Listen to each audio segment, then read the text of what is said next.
¿Cuál es? ¿Okay? Las funciones del tejido nervioso. La primera función, estas son las funciones más importantes porque tiene funciones, ¿no? Es recibir información sensorial. Recibir información de las funciones vitales del cuerpo humano, temperatura, dolor, ¿no? La luz, el sonido. Todos estos estímulos van a ser captados por el sistema nervioso central para realizar todo un procesamiento para elaborar una respuesta correspondiente a ese estímulo recibido. Este procesamiento de la información va, dependiendo de la complejidad del estímulo, va a corresponder a una complejidad de respuesta, en donde muchas veces, dependiendo de la complejidad, hay varias neuronas relacionadas. ¿Qué? El ser humano dice que es el que tiene las respuestas más elaboradas, ¿no? Por lo tanto, todo su sistema de procesamiento va a ser mucho más elaborado, va a tener toda una red de conexiones neuronales. La respuesta que se genera a todo ese procesamiento de información después de haber recibido un estímulo va a ser transmitido a través del sistema nervioso periférico. Es el que están ustedes estudiando, los nervios periféricos, ¿no es cierto? ¿Están estudiando los nervios periféricos? Miembro superior, miembro inferior, ¿cierto? ¿Sí? ¿Estudiaron ya plexo braquial? No. Todavía no, ¿no? Bueno, aquí está el plexo braquial. Se origina de los nervios espinales que salen aquí de la región cervical y que van a elaborar una serie de... va a captar estímulos, va a elaborar respuestas que van a inervar fundamentalmente el miembro superior. Y así va a suceder con todo nuestro organismo. ¿Okay? Va a coordinar acciones y funciones corporales. Aquí vamos a tener muchas veces actividades, funciones biológicas que no están controladas por la voluntad, como son la frecuencia cardíaca, como son la frecuencia respiratoria, como son los movimientos intestinales, todas aquellas relacionadas con aparatos y sistemas que están realizando funciones biológicas muy importantes para el mantenimiento del cuerpo humano. Mantiene la homeostasis, el equilibrio del cuerpo en términos de temperatura, pH, concentración de iones y muchas otras variables. El mecanismo hidroelectrolítico, en donde están relacionados una serie de aparatos y sistemas, como el aparato respiratorio, como el aparato cardiovascular, como el aparato renal. ¿Okay? Proporciona, esto es importantísimo, proporciona la base para la cognición, el aprendizaje y la conciencia, que solamente visto los seres humanos lo tenemos en un muy alto nivel, ¿no? El sistema nervioso es la base de la cognición, todo el proceso de aprendizaje, pensamiento, aprendizaje, memoria, emociones y la conciencia. A esto nosotros le llamamos las funciones superiores, ¿no? ¿Quiénes tienen más desarrollado? ¿Cuál de los seres vivos tiene las funciones superiores más desarrolladas? En teoría, el ser humano. En los últimos años, ante tantas cosas que van sucediendo, creo que estamos perdiendo ese concepto de humanidad que como seres humanos tenemos que tener desarrollado. Estamos viviendo, después de la pandemia, yo pensé realmente que la pandemia iba a despertar lo más bueno y grande que tenía el ser humano, como era la humanidad, la empatía, la solidaridad, el amor al prójimo. Pero esa lucha por la supervivencia, yo creo que afloraron una serie de acciones que no son tan humanas. Porque eso es lo que estamos viviendo ahora, ¿no es cierto? ¿Qué estamos viviendo ahora? Ustedes lo viven más que nosotros, porque lamentablemente es lo que estamos viviendo muchas veces a nivel de la gente joven, ¿sí? Y eso es lo que preocupa. Cero empatía, cero solidaridad, cero humanidad. Ustedes, estudiantes de medicina, tienen que desarrollar y tratar que su entorno desarrolle estas características del ser humano. Es importante que nosotros vayamos un paso más adelante que el resto, porque ustedes son líderes por naturaleza. El médico es líder nato. El médico siempre va a ser escuchado. El médico siempre es individualizado en cualquier medio donde esté discurriendo. Todos voltean y dicen, eres médico. Porque se entiende, se sobreentiende que el médico tiene un sumum de conocimientos, no solamente de medicina, sino de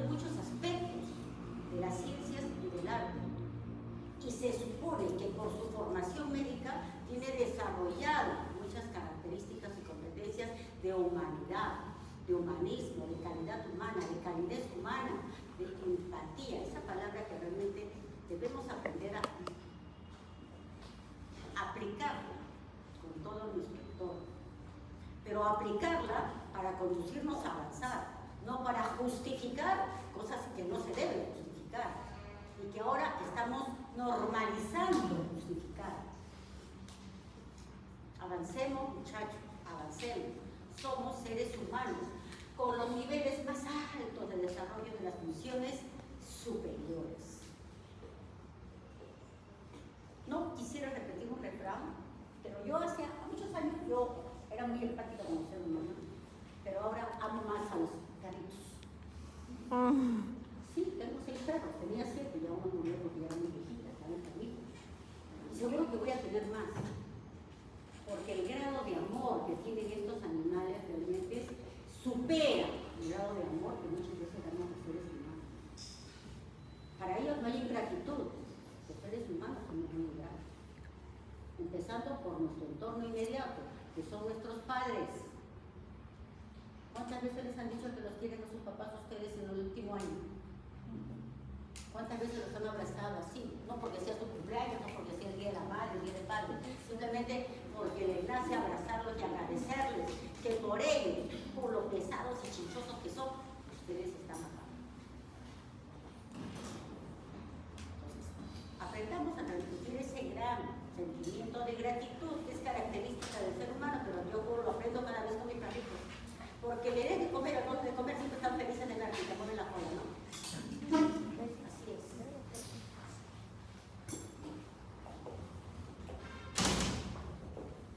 Miren todo este enmarañado. Y cada vez es más, cada vez es más.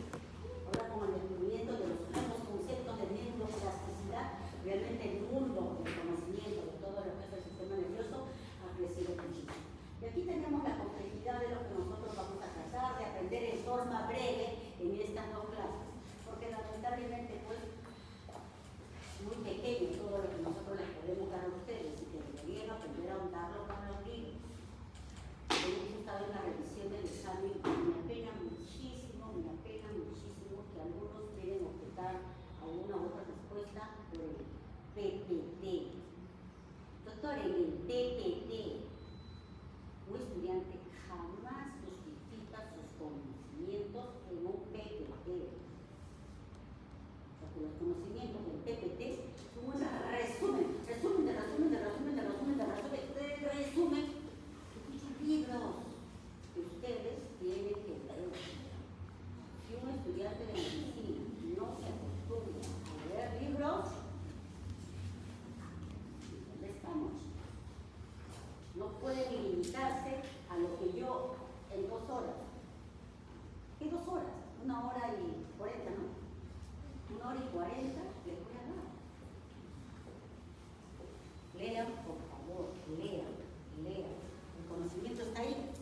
Todos los libros de la biblioteca están ahora hasta de manera virtuales, ¿no? Ya ni siquiera tienen que tenerlo en la mano, porque ustedes son expertos, chicos informáticos y digitales. Yo todavía tengo que tenerlo en mi mano, no me acostumbro a leer en la pantalla. ¿No importa? Pero si hay muchas ventajas que no tenemos nosotros, empezamos con las habilidades del área. Bueno, tenemos el sistema nervioso central que se va a dividir en 2 grandes sistemas, sistema nervioso central y periférico. El central va a estar conformado por estos órganos. El encéfalo localizado en la bóveda craneana, que está constituido por el cerebro y tronco encefálico. A su vez, el tronco encefálico está constituido por el mesencéfalo, protuberancia y bulbo raquídeo. Todos estos dentro de la bóveda craneana, protegidos.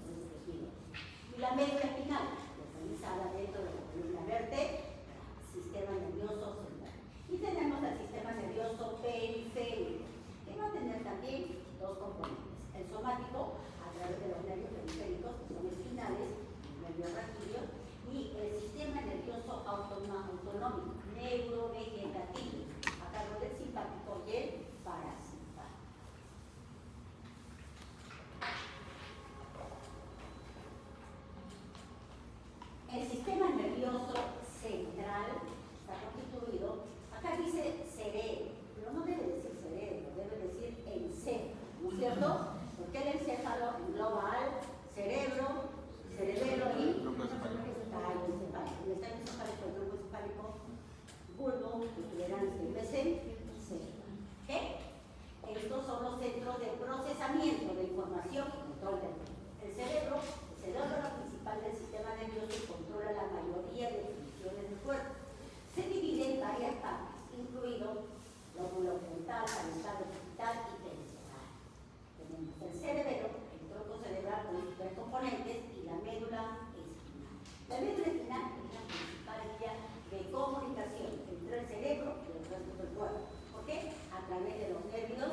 simpático y parasimpático.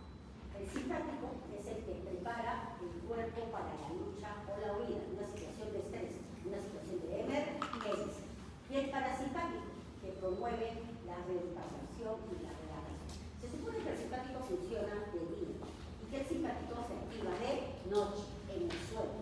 A veces en el día estamos alerta, está actuando el simpático, y en la noche actúa el parasimpático porque se supone que estamos en descanso, en sueño, ¿no es cierto? Lo cual no sucede para el médico, porque el médico tiene todo alterado completamente. El médico no sabe ni cuándo va a dormir, ¿no es cierto? Así, el médico no duerme. Yo les cuento que durante 15 años yo hacía 3 guardias nocturnas y de ahí salía y venía a dar clases. O sea, ¿cuántos días no dormía? Y de verdad que no me cansaba, pero ahora sí me canso. Por eso quiero la buena medicina. Porque después de la pandemia ya nada quedó igual. El sistema nervioso se origina de una hoja plástica ectodermal y sus principales componentes van a ser las células. Pero nosotros pensábamos que la única célula era la neurona. No, hay otra celulita nerviosa que también es la neurona. Entonces, en el tejido nervioso yo tengo 2 células, neuronas y neuronas. ¿Ok? Además, voy a tener otro concepto de fibra. Las fibras aquí, en tejido nervioso, van a ser prolongaciones del cuerpo neuronal con sus correspondientes envolturas. El tejido conectivo, ¿qué era una fibra? ¿Qué era una fibra?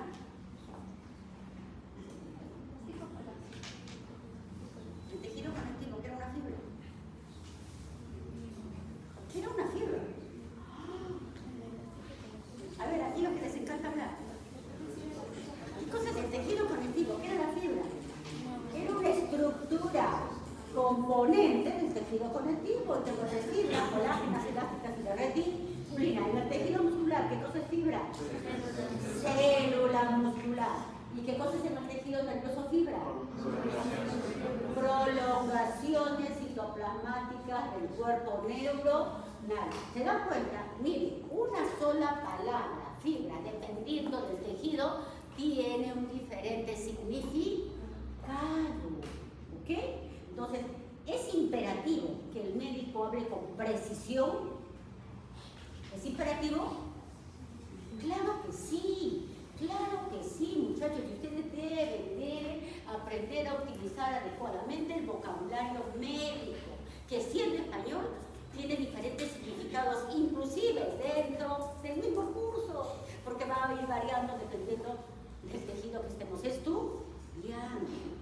Por eso que cuando se les está realizando los exámenes, se les obliga que aprendan a hablar con precisión, porque ustedes van a manejar esa precisión con sus pacientes. Y si el paciente no le entiende bien, ¿aplicará adecuadamente su tratamiento? Definitivamente no. Y cuando eso suceda y en lugar de mejorar, empeore o se complique, o sabe Dios qué más le pueda pasar, ¿qué va a suceder? ¿El paciente va a quedarse triste? No, se va a molestar. Y cuando se moleste, dependiendo de la complicación, ¿qué hace? En esta época, ¿qué hace? Denuncia. ¿Y cómo se llama esa denuncia? Negligencia. ¿Por qué? Porque no comunicamos adecuadamente. Y para comunicarme, ¿qué tengo que utilizar? Un vocabulario claro, exacto, veraz. Tengo que aprender a hablar mi lenguaje médico, porque si yo lo sé hablar, voy a poder traducirlo adecuadamente para aplicarlo con mi paciente. Porque inclusive tenemos que traducírselo, porque él no es médico. Pero yo voy a poder traducir algo que no entiendo, algo que no sé aplicarlo bien. Ahí radica la exigencia de que ustedes aprendan, conozcan, aprendan y apliquen el lenguaje médico. ¿Ok? ¿Estamos? Para eso también tienen que leer, porque los libros están claramente escritos. Aquí tenemos, miren, el cuerpo neuronal de la que se desprenden estas prolongaciones. Y aquí los átomos que son muchas como ramitas de un árbol, que son las dendritas. Y del cuerpo de la neurona, uno más grueso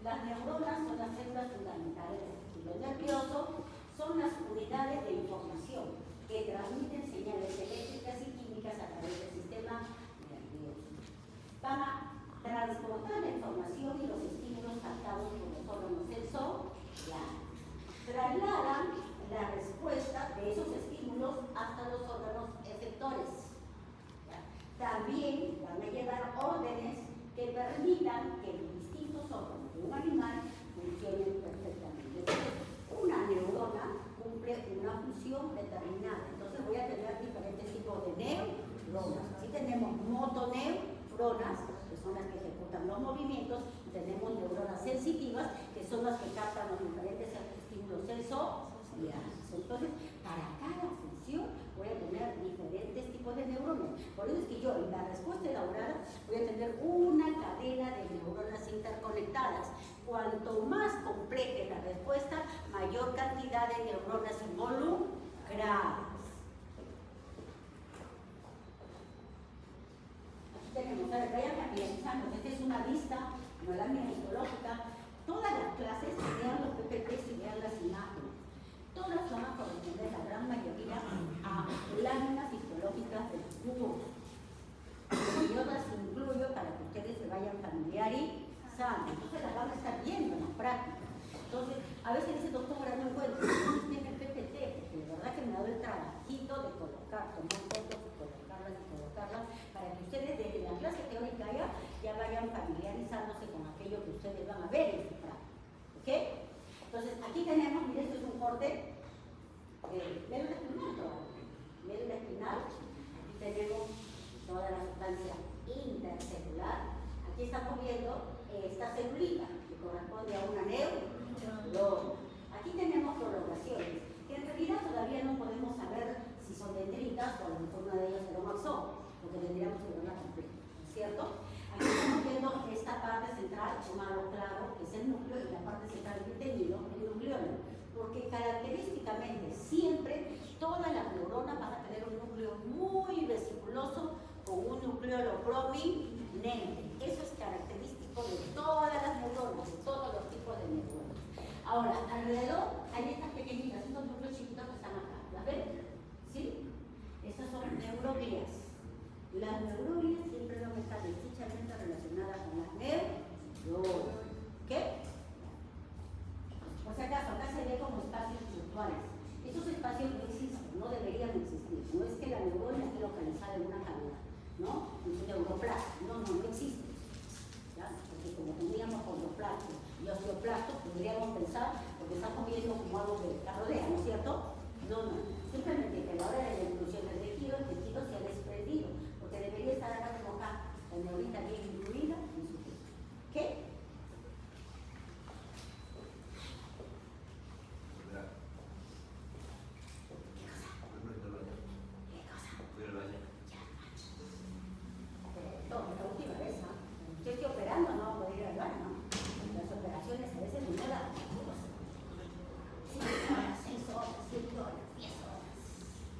¿Qué hacemos ahí?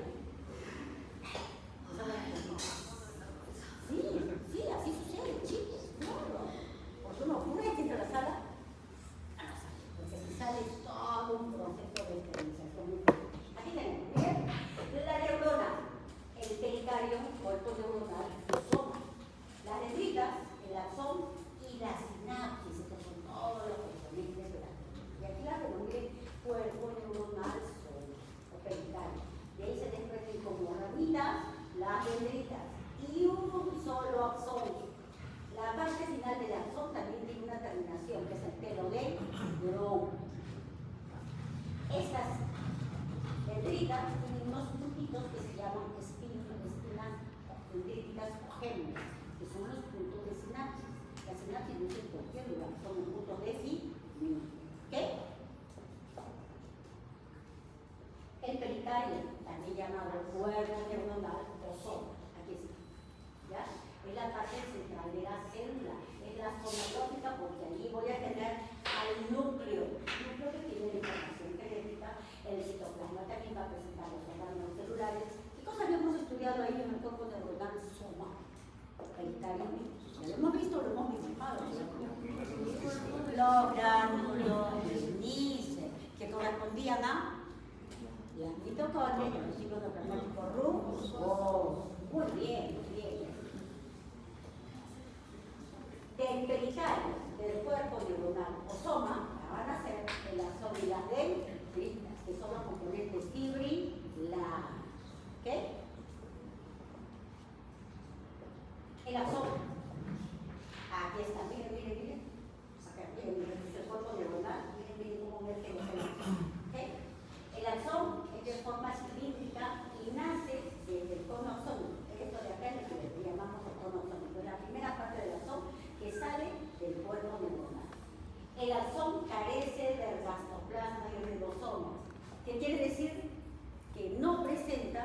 gránulos de níquel. Esto es bien malo, ¿no? Debería colocar carece de gránulos de níquel, pero como quiero que aprendan qué cosa, de qué está constituido un gránulo de níquel, les pongo ergastoplasma, que es el retículo plasmático rugoso, y los ribosomas. ¿Ok? Es único, un solo. No hay dos axones, tres axones. ¿Cuántos axones tiene la neurona? Uno solo. Es una larga extensión que transmite las señales desde el cuerpo neuronal a otras células, incluyendo otras neuronas, otras células musculares o células glandulares.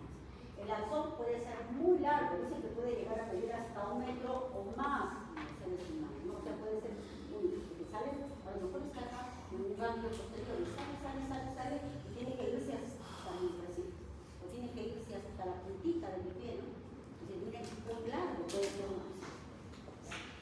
El axoplasma, que es el citoplasma del axón, va a presentar mitocondrias, vesículas, neurofilamentos y microtubulos. Estos neurofilamentos y microtubulos dispuestos de forma paralela corresponden al citoesqueleto del axón. ¿Okay?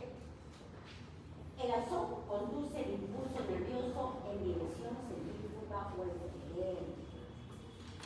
La porción final del axón, que es una porción ramificada, va a denominarse tero de tronco. Actúa como la porción efectora de la neurona, donde cada terminal axónico va a hacer sinapsis con varias neuronas o con varias células efectoras. Entonces tiene el axón, tiene su porción ramificada, cada uno es un terminal axónico que hace contacto con muchas otras neuronas o con muchas células efectoras como las fibras musculares que es glial. ¿Qué? Estos terminales axónicos son pequeñas extensiones en el final del axón y liberan sustancias. ¿Cómo le llamaban las sustancias mediadoras? Para que se realicen neurotransmisores. Entonces, un impulso eléctrico se termina convirtiendo en un impulso químico por la liberación de los neurotransmisores. Neurotransmisores pueden ser muchos, ¿ah? Empezamos con la serotonina, la adrenalina, la noradrenalina, la serotonina. Miren, acá tenemos el cuerpo neuronal, el núcleo muy vesiculoso y el núcleo prominente. Aquí, esta porción empieza el axón. Y esta estructura le llamamos cono axónico. Las dendritas. Las dendritas, aquí están múltiples, nacen como prolongaciones fibulares numerosas, ramificadas, nacen del cuerpo neuronal. A lo largo de las dendritas van a existir las espinas dendríticas o gémulas, que son pequeñas prolongaciones citoplasmáticas donde se va a llevar a cabo la sinapsis. Entonces, la sinapsis no es en cualquier lugar de la dendrita, en puntos determinados llamadas espinas dendríticas o gémulas. ¿Qué es la gémula? Es el punto de sinapsis. La gémula es una dendrítica, son sinónimos, pero es el punto de sinapsis. ¿Okay? El citoplasma de las dendritas, que es el dendroplasma, contiene mitocondrias, vesículas membranosas, microtúbulos y neurofilamentos. También tiene un citoesqueleto. A lo largo de las dendritas, la neurona recibe el impulso nervioso en dirección centrípeta o ascendente. Son extensiones del cuerpo neuronal que reciben señales de otras neuronas y las transmiten al cuerpo celular. Las dendritas son frecuentemente cortas, muy pequeñas y altamente ramificadas, lo que les permite recibir múltiples señales de muchas neuronas al mismo tiempo. Miren, esta gran cantidad de dendritas. Cuanto mayor cantidad de dendritas, mayor punto de sinapsis, mayor conexión con múltiples neuronas. Las dendritas son numerosas y aumentan el área de superficie celular disponible para recibir información desde los terminales axónicos de otras neuronas.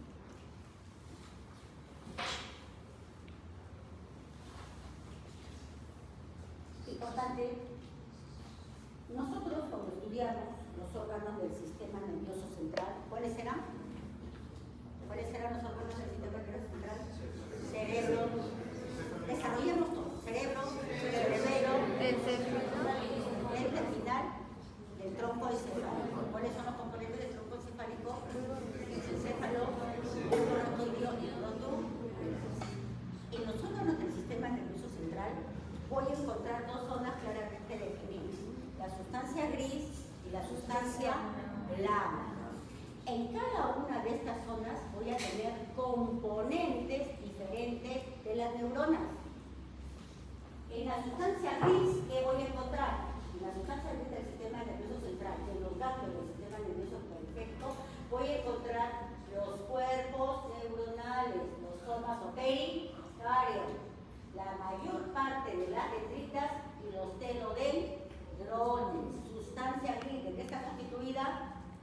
Cuerpos neuronales, dendritas y telodendrones. Pregunta de examen, se lo puedo poner. Claro que no es tan fácil, ¿no? Un poquito más elaborado.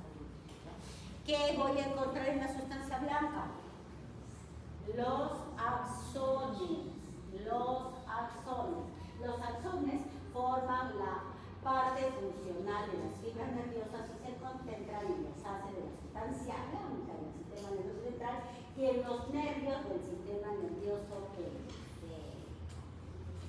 Por cada milímetro de cerebro hay cerca de 50.000 neuronas. Miren la gran cantidad de neuronas. Entonces aquí nuevamente, cuerpo neuronal, dendritas, axón y telodendrones. ¿Dónde se ubican los telodendrones? ¿Dónde? Sustancia gris. ¿Dónde se ubican las dendritas? Sustancia gris. ¿Dónde se ubican los axones? Se olviden, pero vamos a ver en la práctica.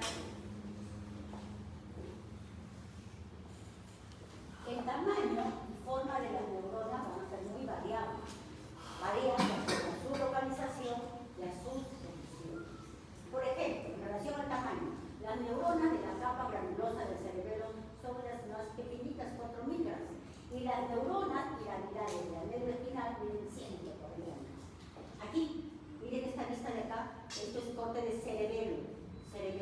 Aquí estoy viendo estas neuronas pequeñitas de acá, estas como redonditas. Miren, veo el núcleo muy chiquito con su núcleo prominente y casi no estoy viendo el citoplasma, ¿no es cierto?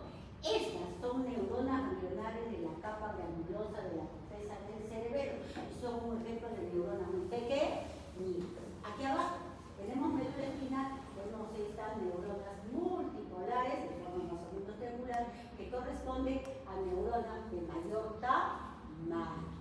Tengo muy pequeñitas, tengo muy grandes, y eso va a variar para determinar también la función. Las neuronas están rodeadas por una membrana que cubre el pericardio, la neuronal y sus colocaciones, llamándose exolema, la membrana que cubre el axón. Esta membrana es muy importante, es una membrana polarizada, porque va a dar lugar al inicio y a la transmisión del impulso nervioso, ¿no? Porque ahí va a tener puntos de sinapsis donde van a depositarse los neurotransmisores para que se genere la onda de depolarización y va a transmitir el impulso eléctrico en un impulso nervioso guiado y comandado por los neurotransmisores. ¿Qué se altera esta? ¿Alguien se acuerda? No. Miren, esta de acá nadie me preguntó, es otra neurona multipolar, también es una otra neurona, y es la neurona de Purkinje, cerebelo.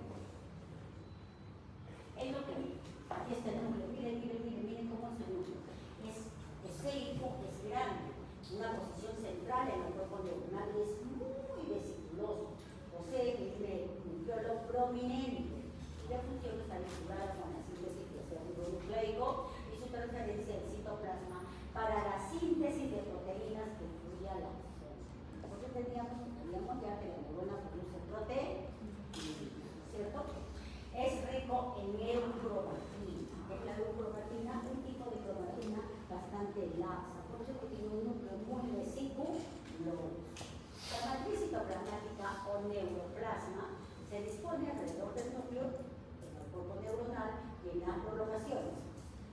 En el axón, la matriz citoplasmática se va a llamar axoplasma. En la dendrita se va a llamar dendroplasma. ¿Ok? Entonces, dependiendo de la ubicación, adquiere un nombre propio el citoplasma. En ella, en esta dendroplasma, axoplasma, etc., vamos a distinguir el citoesqueleto, que está constituido por neurofibrillas, neurofilamentos y microtúbulos. Estas estructuras no solamente van a servirle de soporte, sino también van a contribuir al transporte rápido de metabolitos desde la zona perinuclear a otra zona de la neurona. Entonces, sirven de soporte, como son los componentes principales del citoesqueleto, pero a su vez, a través de estos componentes va a llevarse a cabo el discurrir, la transmisión de metabolitos. El ergastoplasma, que era el disco plasmático rugoso, se dispone en agregados de sistemas paralelos, entre las cuales encontramos abundantes poliribosomas, y nosotros les conocemos como el nombre de gránulos de Nielsen o sustancia no. El aparato de Golgi se dispone en forma perinuclear, da origen a vesículas membranosas con contenido diverso, ya que pueden desplazarse hacia las dendritas o hacia el axón. Las mitocondrias son abundantes y se encuentran en el citoplasma. También voy a encontrar lisosomas aquí, con coloraciones especiales. Estoy viendo las inclusiones como gránulos, no dentro de los lisosomas, y vamos a encontrar que estos lisosomas son abundantes, van a presentar cuerpos residuales cargados de lipofuscina, que se acumula de preferencia en el cuerpo neuronal. Muchas veces van a servir estos lisosomas para descargar partículas patógenas que pudieran infectar el tejido nervioso para injuriar. Entonces, vamos a mirar también diferentes sustancias encargadas de destruir. ¿Qué coloración era esta? Estamos viendo aquí el cuerpo neuronal, un núcleo, un nucleolo, y aquí tenemos a la sustancia cromófila. ¿De qué está constituida la de gránulos cromófila?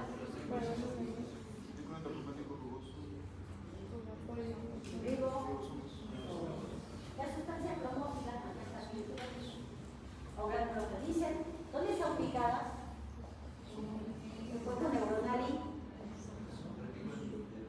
¿qué más? De la neurona. La neurona tiene cuerpo neuronal de axón. ¿Dónde encuentro gránulos de Nielsen? Axoplasma dentro. En el cuerpo neuronal y en las dendritas. En el axón no hay sustancia cromófila. ¿Ok? Están formadas por ácido ribonucleico asociado a proteínas y constituyen un elemento importante del proceso programático que participa en la síntesis de proteínas. El citoesqueleto constituido por neurofibrillas, neurofilamentos y microtúbulos o neurotúbulos. Tenemos la estructura. Decíamos que no solamente sirven de soporte, sino también para el transporte de metabolitos. ¿Ok? En el primer cuerpo neuronal voy a tener microtúbulos, neurotúbulos y microfilamentos. Y en el axón también, pero en el axón se disponen enlaces paralelos, siguiendo el eje del axón, ¿ya? Discurren así, forma paralela. Y también voy a encontrar, miren, microtúbulos y microfilamentos en los, ¿cómo se llama la parte final del axón?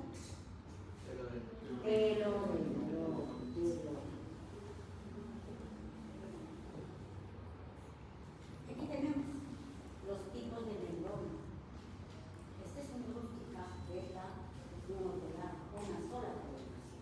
Aquí tenemos la bipolar, que tiene dos colocaciones, un axón y una dendrita. Aquí tenemos la pseudomonopolar, y le sale una, lo significa dos. Y aquí tenemos la multipolar, múltiples dendritas y un solo axón. Las neuronas van a clasificarse por el número y la distribución de su población. Esta es una clasificación morfológica, porque también podríamos tener la clasificación funcional, que son motoneuronas y neuronas sensitivas. Vamos a ver de acuerdo a la forma. De acuerdo a la forma, pueden ser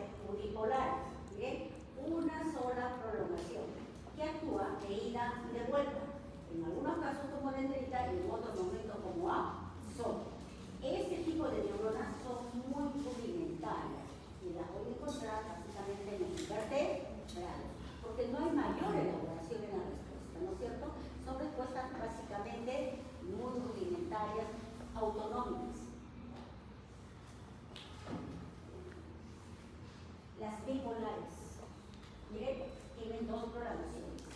Una que sirve de entrada, una dendrita, y una de salida, como el axón.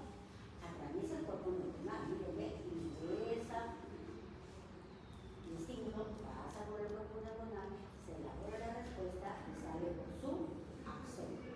Estas neuronas también son llamadas de asociación y las vamos a encontrar en aquellas funciones que impliquen una cadena de neuronas interconectadas, entre la que capta el estímulo y la que transmite la respuesta. En el camino voy a encontrar varias neuronas de asociación que son de tipo bipolar.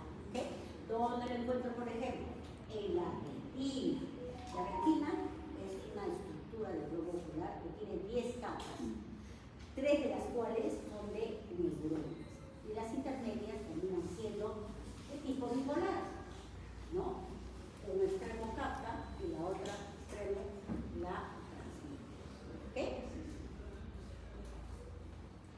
También encuentro en la neurocorteza olfatoria las pseudomonoculares. Como su nombre lo dice, que tiene una sola prolongación que rápidamente se bifurca, ¿no? Entonces, también se llama neuronas internas. Entonces, por un lado, ingresa el estímulo, pero no atraviesa el cuerpo neuronal, directamente sale por el otro extremo. Entonces, aquí la elaboración de esta respuesta no involucra el cuerpo neuronal. ¿Dónde lo voy a encontrar? En neuronas sensitivas espinales, en el nervio nervioso de la raíz posterior. Y aquí tenemos, esto es un corte de ganglio nervioso de la raíz posterior. Miren, aquí tenemos las neuronas pseudomonoculares.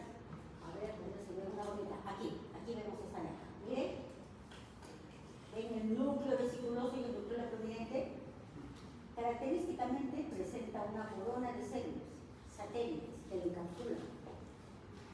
Son neuroblias periféricas que están rodeando a esta neurona pseudomonocular. ¿Okay? Las neuronas multipolares son las más frecuentes en todas las variables. Cuerpo neuronal múltiples dendritas y un solo axón. Se te pueden hacer hasta más de 1000 dendritas por cada cuerpo neuronal. Cuanta mayor cantidad de dendritas, mayor cantidad de conexiones, de sinapsis.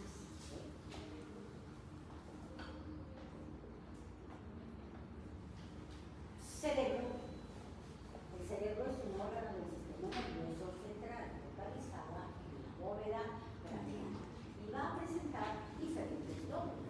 El lóbulo frontal, relacionado con el cuerpo frontal, los parietales, los temporales y los sipinfrales. Esos son los lóbulos del cerebro. ¿Okay? Luego un corte a nivel de la corteza cerebral, miren, y voy a encontrar varias capas, la capa molecular, la capa granulosa y la capa piramidal. ¿En dónde voy a encontrar estas neuronas? En la capa piramidal. Son las neuronas piramidales o gigantopiramidales de Betz. Motoneuronas. Un axón múltiple. ¿Okay? Forma triangular, una pirámide, núcleo vesiculoso central con un núcleo prominente, corteza del cerebro. ¿Okay? Entonces, en todos los órganos del sistema nervioso central, menos la médula, la sustancia gris es periférica, está hacia afuera. Y la sustancia blanca está en la parte interna. ¿Se entiende? ¿Y por qué? Yo tengo una explicación lógica, como todo en medicina. Si yo tengo hacia afuera la sustancia gris, ¿qué tengo en la sustancia gris? ¿Qué componente de la neurona?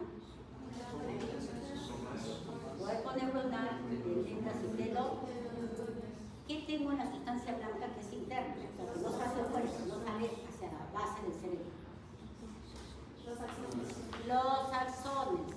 Y los axones son los que van a originar los nervios. ¿Qué nervios salen del encéfalo? Los pares craneales. Entonces, los pares craneales los tenemos aquí como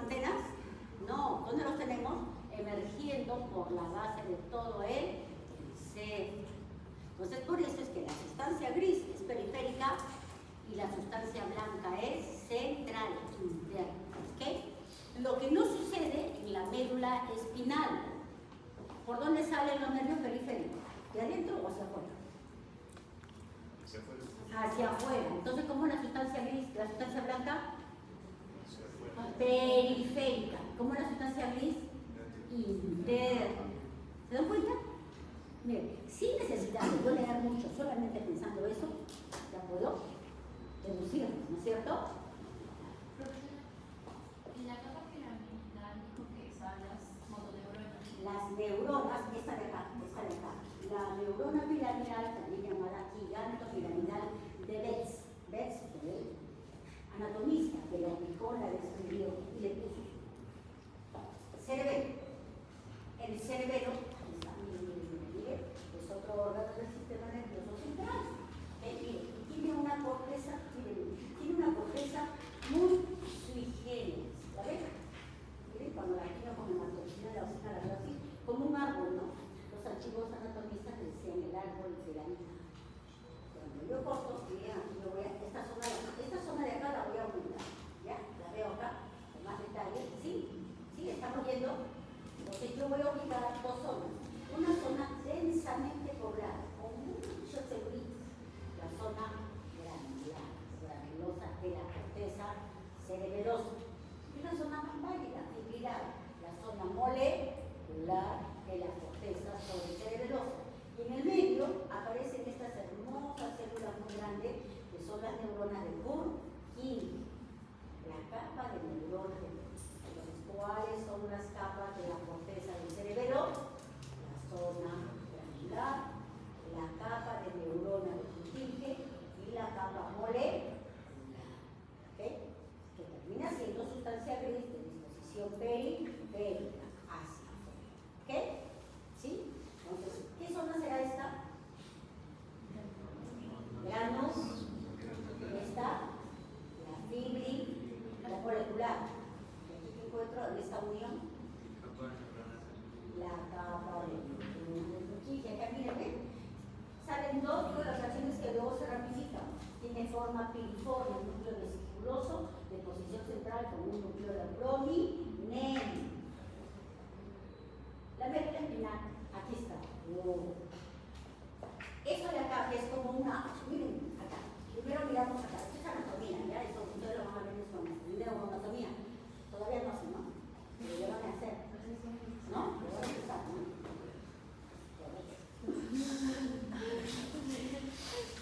De verdad, mucha preocupación. Vamos a estar todavía, cuando más nos disgusta una cosa, nos empeñamos más, al final nos termina luz, lo tenemos puesto mucha carne. Y apenas bastante de oro la familia. Además que me gusta no nos gusta tanto.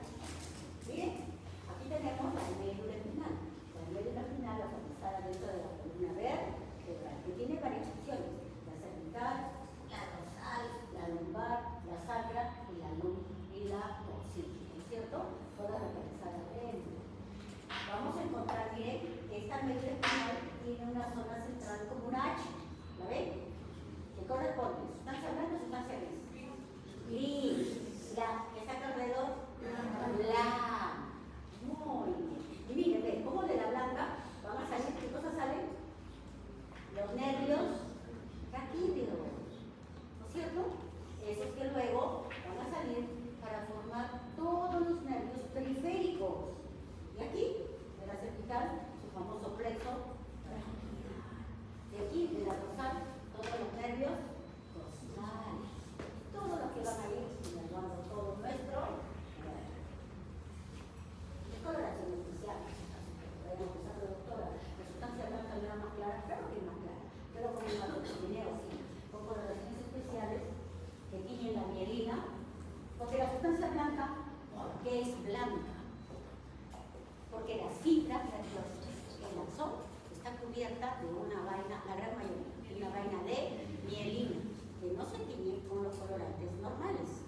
Por eso es que esa zona se ve muy clara, muy transparente. Y por eso le dijeron sustancia blanca. ¿Ok? Miramos.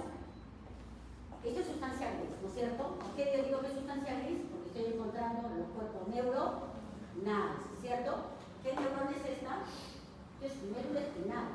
Entonces, una neurona multipolar. Son núcleo visculoso, núcleo prominente. ¿Estas celulitas cómo se llamarán? Neurones. Hay varios tipos de neurones. No complicarle la vida, hemos decidido no ponerle nombre. Porque sí, podríamos identificar. Estas son las macrógleas, esta es la micróglea, por aquí tengo yo unos recitos. Pero no se preocupe, no se estrese. Ahorita me van a decir mejor cambio de carrera, me dedico a la pintura. Pueden hacerlo, no pueden hacerlo. ¿Qué será esto? Yo pinto también, ¿no? Pinto bocha gorda y bocha delgada, las dos hago. ¿Qué es esto? ¿Blanca o gris? Blanca. Miren, miren, miren, miren. Este puntito que está en medio, ¿qué cosa será? Si es blanca, no hay somas. Entonces hay una sustancia blanca. Azones. Entonces este que está en el medio de acá, ¿qué será? El azón. Y este halo claro que lo rodea, ¿qué será? La vaina de mielín. Ven chicos, ustedes son inteligentes, no que todavía no se han dado cuenta. Despierten las neuronas, despierten. ¿Ok? Entonces, aquí, miren, ¿qué estructura estoy señalando? El azón. ¿Qué estructura estoy señalando? ¿Ok? Nada complicado, es fácil, es muy fácil. En la siguiente clase vamos a avanzar un poquito más ya con otros componentes. Aquí también hay neuroglias.